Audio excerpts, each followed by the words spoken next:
Punjab text book board Lahore 2013 का ये question है जी एक्सरसाइज 1.2 से। और इसमें इस तरह से है कि हमें आइडेंटिफाई करना होगा इन तमाम मैट्रिसेस में से कि कौन से वो मैट्रिक्स हैं जो कि स्केलर मैट्रिक्स कहला सकते हैं।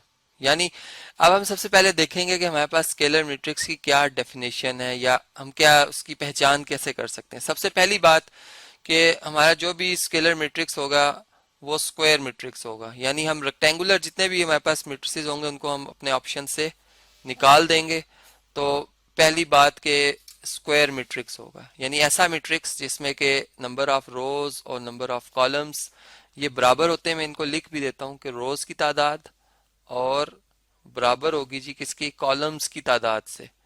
ये तो बात होगी पहली शर्त।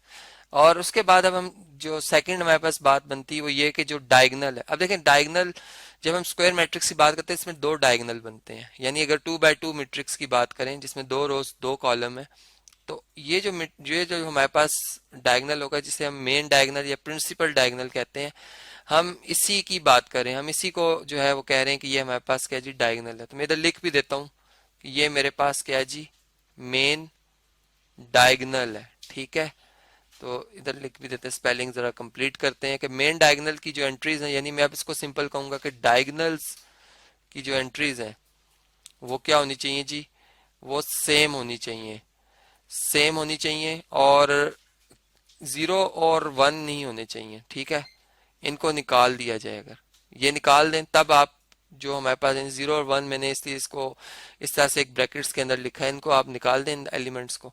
तो इसके अलावा आप जो भी एलिमेंट हो सेम हो, हम ये कहेंगे कि। और फिर दूसरी बात कि हमारे पास जो नॉन डायगोनल एंट्रीज है, जैसे अगर आप ये देखें हम, तो ये हमारे नॉन डायगोनल एंट्रीज हैं, ये 0 लाजमी होनी चाहिए। तो यहाँ पे हम तीसरी बात भी लिखेंगे कि नॉन और डायगोनल, ये ताकि बात मुकम्मल आपको समझ आ जाए जी, एंट्रीज जो होंगी वो क्या होनी चाहिए जी, लाजमन 0 होनी चाहिए।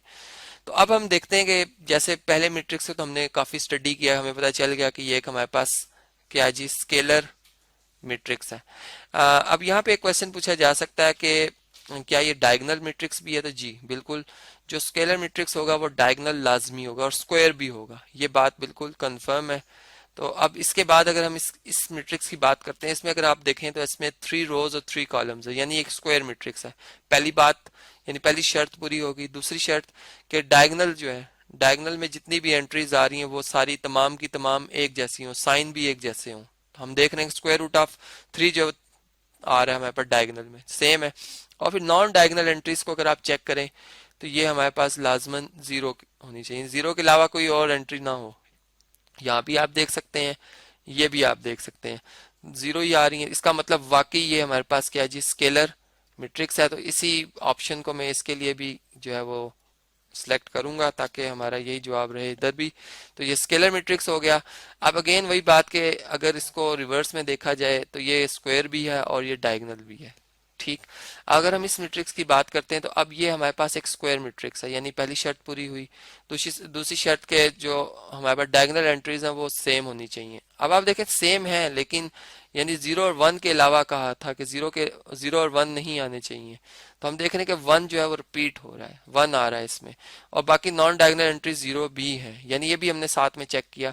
तो अब ये हम कहेंगे कि इस तरह का जो मैट्रिक्स होगा ये हमारे पास जो है, इसे हम स्केलर नहीं कहेंगे, ये खास नाम है जिसे हम आइडेंटिटी मैट्रिक्स कहते हैं, जो कि एक खास अपनी जो है वो सलाहियत रखता है कि किसी भी मैट्रिक्स से, यानी पहली बात कि वो मल्टीप्लाई हो सके। ठीक है, और जब मल्टीप्लाई होगा तो उस मैट्रिक्स को जिसे मल्टीप्लाई करेंगे इससे वही दोबारा मैट्रिक्स दोबारा आ जाएगा। ठीक है, तो ये तो इसकी एक खासियत थी जो कि मैंने आपको यहाँ पे थोड़ी बहुत बताई, जो कि अब हम ये कहेंगे ये स्केलर मैट्रिक्स नहीं है, डायगोनल भी है, ये डायगोनल कह सकते हैं, स्क्वायर भी कह सकते हैं। ठीक, और इसके अलावा अगर हम इस मैट्रिक्स की बात करते हैं तो ये एक स्क्वायर मैट्रिक्स है, लेकिन हम ये देख रहे हैं कि इसके डायगोनल में जो एंट्रीज आ रही हैं वो सेम नहीं है।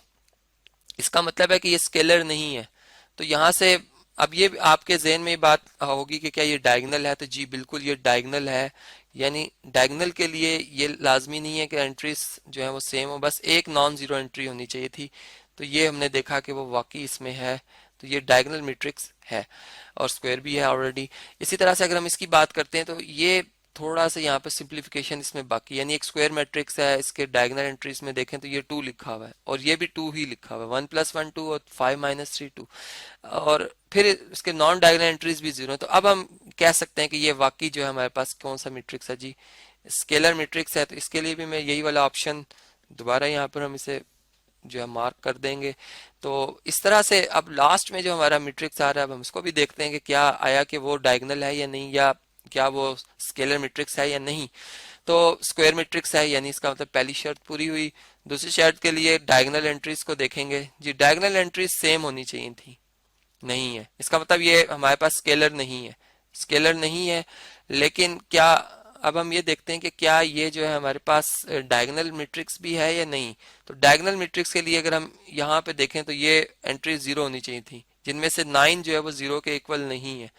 तो इस वजह से हम ये कहेंगे इस 0 के इक्वल ना होने की वजह से ये डायगोनल भी नहीं है। ये अगर पूछा जाए तो सिंपल हमारे पास एक स्क्वायर मैट्रिक्स है, यानी और इसमें कोई इस तरह की खासियत नहीं है कि मैं कहूँ कि ये डायगोनल है, डायगोनल भी नहीं है, स्केलर भी नहीं है और फिर आइडेंटिटी मैट्रिक्स भी नहीं है। तो इस तरह से फिर हमने इस तमाम मैट्रिसेस से बात समझ ली कि हम कैसे जो है एक स्केलर मैट्रिक्स को इन तमाम मैट्रिसेस से एकदम अलग कर सकते हैं या उसे समझ सकते हैं।